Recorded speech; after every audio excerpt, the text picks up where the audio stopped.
بسم الله الرحمن الرحيم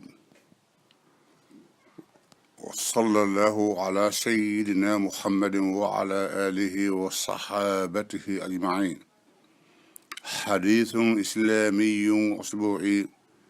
يأتيكم مساء كل جمعة في مثل هذا الوقت، يعده لكم ويقدمه أخوكم أحمد درامي إذاعة غامبيا ببنجول. أيها الإخوة المسلمون، السلام عليكم ورحمة الله تعالى وبركاته وبعد. كنا نتحدث في الأسابيع الماضية عن عيد الأضحى. الحمد لله رب العالمين انتهينا من هذا العيد الكبير الذي رفع المسلمون أيديهم وعيونه إلى السماء طالبين الرحمة والعفو والأجر خلال يومين متتاليين، يوم الثلاثاء والأربعاء. ندعو الله سبحانه وتعالى يتقبل دعاءنا وصلاتنا وتضرعنا، وكما نرحب بالوفود القادمين من الحرمين الشريفين الذين أدوا الشعائر الدينية في الحج وأتموا المناسك كلها ثم رجعوا إلينا غانمين السالمين. مرحبا بكم، الحج المبرور ليس له جزاء إلا الجنة. أخوكم أحمد دران.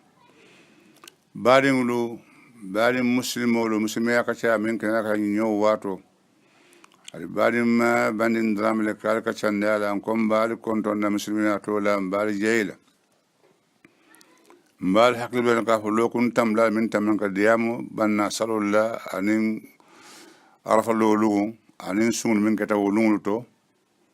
alhamdulillah anin allah ya'lu le yambo sanya atlanya adimo adinya molula lokul be ka diamu wala la afala alhamdulillah wa tam bi khayra kono gambe banko mule salo ke tilifula kono arab ثلاثة لون araba lung bal komen tilifla salo gambe o manke luntante gambe tel delta kula tebo arab banko kanadian sangi tanna anin fensai bal banko be salinyola lunkirin banana sungaro o manta mesinya tanna sangi tanna no kono woto kammala molla salo telifu law manka gambe lun tanku to manka kuka o kuti mo kana mda kuka o franti uben kola mbe fe alhamdulillah hijilal min fanan ye nyati al haramain sharifain imma tata khayra kono imma la khayra kono yentara khayra kono mbe ngijira ko e duwa nyimma le minke e banko e ani famle ani minke sabori tara hijola albo be yabilal yo sin lom fana hiyole nin ala mi mutafa banta hadiso ko baragi to do farja hande jarjana dum al hajj al mabrur laysa lahu jazaa'un illa al janna. Ako arja hayyi butarum kila banke le motibo baraji kilne bola ke mari ki aljana dimuti woto kammala nin ala yo ke momi e fabanta to alin sin hakkilto ko nkana se ku koten kan mi yalon ko amanyan ndundal tawkal jannin kata hamaka fosilan tata maka nata ginubolo min bekata alla fonin sara ka fatanteliye woto kammala kana se kotake en ka fo mina ko min kala ko kotoken kana wolo kan kawlo ke bayin tuutala fabanta tubo kola kukotan baro amunta ala halanyo la moti ala jam fate male kuku ala ginube man ka wara alla kafaroy ginube de kere men warata alla kafaroy woto kammala nsaaje ko awako min tata hijjola e hijjo ko ala hijjo mute woto kammala sin hakkilotu baake kudolbe ke daltan ke kabe manta hijjola lo silantarin hijjole mañangol ke kotake to kammala mbe a fole ko alhamdulillah rabbil alamin altata khayra kono alnada khayra kono ali bankutal khayra kono o khayru alma wala fala men keta sabu tete mayta hijjola o mari sabo hijjo barajo le boye momo e tiketo kuntute da hijjola ye hijjo men ke abrajo bo mariye etete barajo man boto de etete barajo man fenfe man bola wo bigele ada fansum barajo mo atalla ya sominna ulatinna kana sika ko na barajo men a ken nga ayen hijindi men barajo batale hani barajo ye hijjo nyo barajo le baye bara man mo tato teta ba nyamale yo ton sago kamara yo nunta mol dalta yen fola kaf ko nun mo hijjo ko fa banta yo wolo men to mare ka be ka sima o mo kankan kumule tare ngol tuge ko mo kankan radio kumule tare ngol fay koma sima ya mata la fonin sira bate nimmi ya lon ko ni alin alabato baka dobi ya sima yata nin atum man sima ya nu ala kiso altalla ya ska si mosi sika koto bari sima ya wayatin na kudolu bige ime keno ifonin ketumo ike bare nata kudolu ke altalla si yanfe ko khairukum man tala umruhu wa hasuna amaluhu albe mo fitimante altalla nyakodo man tala umruhu men siyo jam fata wa hasuna amaluhu albaro fana nyiyata yo wo kammala si ma fana matalla so fen dolati mi yalo on ka foko ni mare tubita altalla imam men bendino e fonnin ketumo ye kodol ke fonnin ketumo sinani mi so ko la altalla si jam fem altalla dum man sa fonnin selomo junbo man warat le kafaro junbo so wara altalla sa kafaro moy mariya yo omo dot yo yin fana na moyla radio kono radio Gambia in foge police diam da ko molu min ka boy nyapi wandi musolo kan wala sugurundi kan wala kambani kan ko molu ye fere ke ngi tandindi police la to nyaala moti o nyanta ngi tandi police la bari en sin fana tandi ko mosi bala fa nya wonya atalla subhanahu wa ta'ala emosi bala fara baate fan tolum bala fara rauf atufu raufu rahim atal to mun bete bar wo nyawonya ay arjana da jahannama da woto alinga police nyanta luwa kandila la nyato yemin mutala yanta luwa kolen lalo maraka luwa ya busa sangar linna miya tinna na bota ye takla nyon ko take ayube joswan sungul min borta nim police ye sen kam mutakotake wulena sey sunar dal kan kotake min mutakotake oto wala mo e man kule ka min jawyata e be enjoy kanje man fembe kume to raje o ku to rabale yakamala miri ye bula kotake sete do ko kotake ta sunaro so ka bala fa fan danne balade yo nena info na ko demokrasi Gambia koto me ka demokrasi amunta mo jamale ma fahamu anyama dia fahamu le ko memmen dia ende sake hannin dol la man torobiye demokrasi ko tawte de demokrasi minti ike ko nyanta wala donna nyanta ngan ke ko lon nkana kuntu mona ke ko tema natra man tiaroke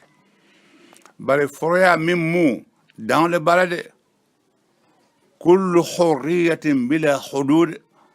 فهي الفوضى بعينها. Any freedom without limitation is an anarchy. For ya dan latala omukunta yalet. Kado munamu e faida dole hakola kan. Yo, misali fe ale mofra bunkono. Radio bete bulu ya sikandi ya hayni membe bunko na bunko no ye woman si nono iko ndela freedom men na hakkolo men de radio nga hayni ngalla moyala toña ila hakkolo mode bare même bandu naden tabula alafta sino la fofan hakko te intiban ay sino ban ala jabi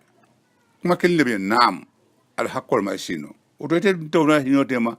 ala sino ma nyanta ka dem dani o temo to ya torale demokrasi ma fo nyama yo to alen nga kata nga demokrasi nga fama nya sahara ngola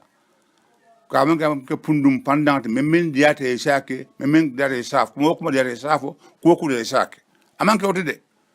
men ya fasari wala ima ko to lelon yenda smandro kale etum be nyaadi le nunto ani be nyaadi le bi yenta wal fangal yo suma ye flo suma nyola yo to kamala sa katake nga nyola hakko di nyola respecto di nyola yo wo kamala sans skulo to e info je school dinne nobi school teacher le dinne dolbi e musungu dolti tiyata femmet ya foste ke karandir lalo teacher karandir lalo wala e tiya iskeno momotle karandir iskeno momotle iskeno ostagitile iskeno science teacher iskeno math teacher iskeno anyone mo kurumba shiol bele kon mo kurumbe karo bella dawda mor kurumbe gele ustaji kurumbe gele teacher kurumbe gele headmaster kurumbe gele headmaster kendo fana bigele teacher kendo fana bigele ustaji kendo fana bigele kafuo kafoni yalo grupo amo kurumbe bigele amo kendo bigele ni leta busaro kela ikana modu bebusa mo kurumbe la busola isi mistake ka fokta nyawonya ni mo keme wolbe kakilin mo tambe kakilin wo mo tangol la ku wolu ile barodu ite mo ke mo bebo so busola e mistake tel so man yankela so nyantale nga kul cross kenneke nga kul lande nyantale le nyamem le president min nentata gane ka fa Kwame Nkrumah oto mon tebe yeto ni mulluwa doti ko teacher me yesungundi bonne skulo ko na tinya faya har yendi wala da dundi bun ko na manke rep ay loi min pass o temboto shangi tang ete do ko gana banko ka shangi tang mansa kunda bunda do ko ta kala woto be panish le to ko mume yo satin na min be class ko urse silang balni mi yake bi sama yahna tabatam la kintankina kuma soto sindin do fana mbakele yo to ngante min haklo sa fan sambano o man sia mul kono mo ka fo mfaklo kan fan sambal hanidi amansia yo to kamala insha Allah nyama ko comme muslimi afu nyamante dia muslimi atola de ka dia mu te politiko tola mgate ya mola kanna mola kuma kam forni na même fonde fan la na belief le man ka for mbika ha mo kamma mbika ha mo garawal kamma mbika ha mo toñen kamma nde bita minne toña don ko la yo diamra ga me fana yin ngin fo ye ko e diamla ko mansa kunda nyanta ka din kuluro yin ka din kuluro ke mansa kunda kuluro bonne karambon to watna kuluro man bare mansa bika mo kulam din kuluno e ngene ful ka be sangi kan komato mansa bika mo din kulu ye fon yante din kula so kono din men kulu so kono te kuno no karambon to ada kuluno dawda ada kuluno do kulat so mansa do kutende ko mo la din kuluye na do momo nyanta ifa yedin ya kulu ya mari ya karande wo mo bela wajibolti mo be nyanta wolonnal kulu nyanyi mai ko dali fi shata wulu nyanyi mat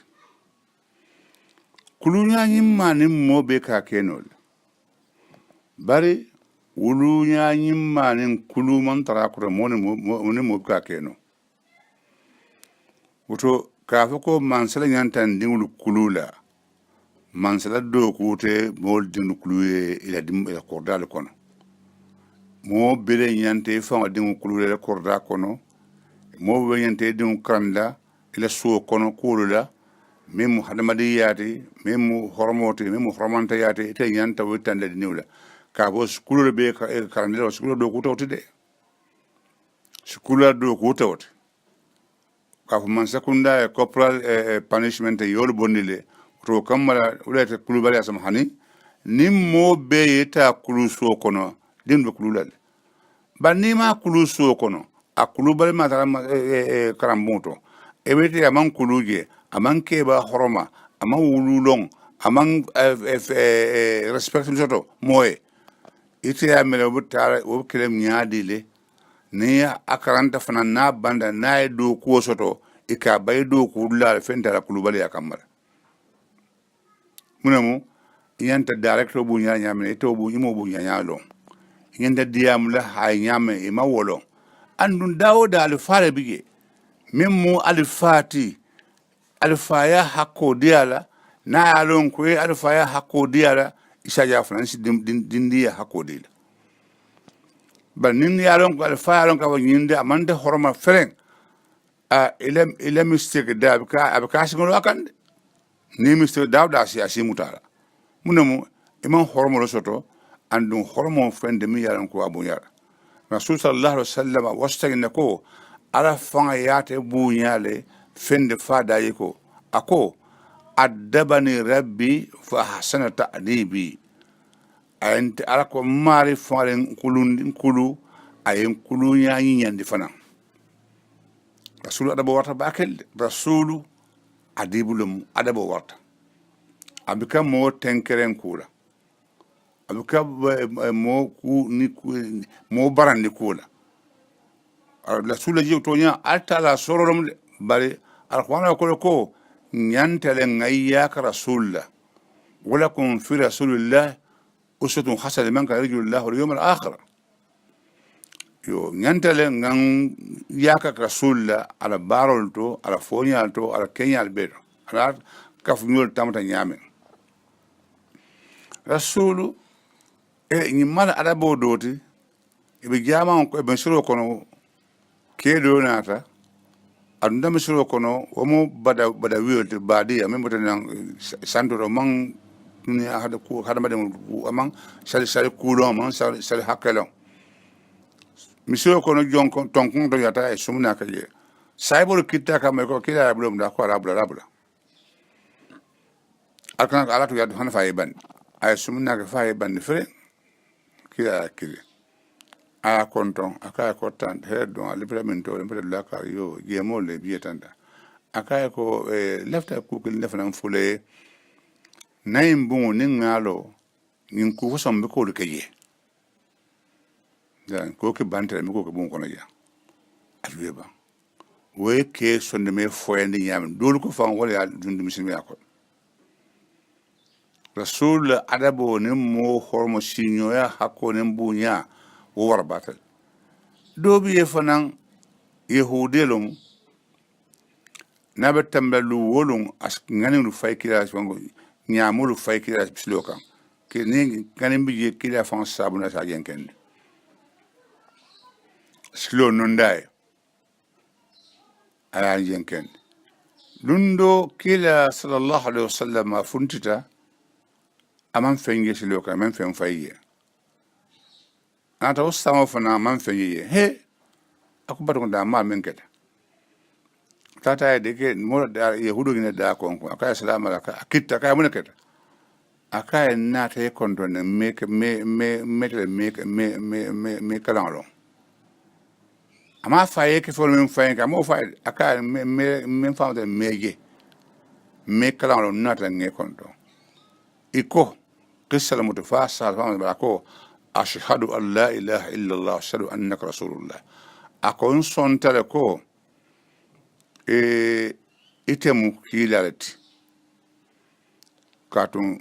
ni nyon adabo ni nyon manya hadamaden to bendano manga kilat imu fulanja saban yan kila sallallahu alaihi wasallam yahudiya muso wale posino ke subobara aya ki kila kila ya konyo saba bulo saba ka kimo da subo ka kan da mode posno bendeta subo diamut subu tabirin diamuta akaye ko kanam ma kuno bembala ya kuo kese mi yekino sambana subo in sambana data sambana musgeli hulia musodo ikaye ko etile yin keba ko handelo saibo do wulte ko lafa nga kila boye nga ko kuntu ngimu kafirol ka la fe faral ako hanalatu ako musoye ko silandum mune bulayin kela kante posin ako nga kelembe kese kan nin ayata imanke kilate tamba ibadom la yefa banimu alla kilate ate torra fen kila ko labula manna marifa ju adabo yo wulatin mo kata ke gan dingul adabu ni so kono nin ko mbod no la karambul le kan mbod no la police le bulu anin security yolo at keno la de wolle min wosi men keno wo biye ndel fansi men keno wo biye manke ko kelenti mbe dawo da kata kadron ngana dingul ngi kulu nya sahare wala kulu mu kabo sole kono kata karambuto sindin ka menga so kono tumado wole fanka siya ka men karamuto ti so banda ka ben talan sey fo talan fula wadi gelle mot woto mu mebbe ka sole kono story ke aka sole kono manya kendo femfeni nda yanda kana sole kono banne ko tekele bo kelete karamuto ha edingo tumado ni me hakilto asi yanke sebulu asi yar chawa chari bulu to alenga dingulu kulu suo kono nga ikarande suo kono daji ko kendolla nge kandi sinyo hakola nge kandi badiya hakola nge kandi sinyo hakola badiya na hakolom sinyo hakolom ndu ngimu hakot ko memmu ke bate dinilu nyanda ke babu nyala folo ke ba France na hede dinila kila en bankara khadiso ko muntel nimmode ku killing memman na ke ba horoma aman nemna dinilu ma laysa minna man yuqiru kabirana wa yarhamu saghirana ليس منا من لم يوقر كبيرنا ولم يرحم صغيرنا نموت كوكلين ميالون كافوكو أمان الفار بويا أمان هنا دنيولا يوتو وكما كنا كافوكو كلو يندم سكندال بلو كلو يناس كرامون لبلو نور مؤمن كلو تكلو نول هني kulu la bedo kulu bare la bedo mo la mo dobi ala kulu mo das kulu hani mo mabus dobi ye foya fa ne ka busa fan han sokon imman sa ko kopra busaro karamu robota bara ma fo edin sokon kana busa gede amo fo na e kulu ya ko ka tandala ko anyi mambete ya budoro kana siya baga na siya baga le ba na dalta fana be ka silang busa nya ko dale diamo ka karandi diamo la ka tandara mini betiata ka ba dinnin fo akebata na menta o kono abkabula ngini atinna ndiru so kono ngata ka nge wulni nge force sali ni man salo karan so kono ni nga bota salo ka kote dinni mi ka wula sali igwa konko ka wuli sali abdiata amanda wula sali na man dali wala mume ni wo fundite kay ko sali ar salo keno hanna ke ba ka ken ko man dala amalo fikirtable ko nindi no sho sangi worola si ako ali gamar salola ni sho sangi tansi ali busas dia ko salok na dinni so sangi tansi na kada salla busa salok andu ni laran fanan kan ngata ke nge jam fane laran kin ka dinni fula kan ne laran kin kan min so sangi tan aussi yumne makna len likuriya kulela kana da kunta ya kula mi ya ngo sara man la fala dino man la fala family man la fala ngakata nyaaw nyama ngana dingul kulu dino la dino kulu do wala kulu war dino be nyaato kulu be nyaato dino no e men kulu o ka kafiriyano banim men dino le ma kulu abaka ha aka koleala ay beteyano bay dino kuluro ka yel ka fo ni mo may lande kan dino la lande kan hadama de malande kan banaje ko hadama de wala lande kan nin hadama de bota yelum ma ko fayle bar naji ko dino wala lande kan islam wala lande kan andon kulute lato men tam islam wala se saro kululum sungu dai ko nyimma kuma nyimmaru karan wala problème o mi yaron ko e ka mo krandara no ni me krandara ha anosi korea ke ba sali balo siya man adini ma ka sali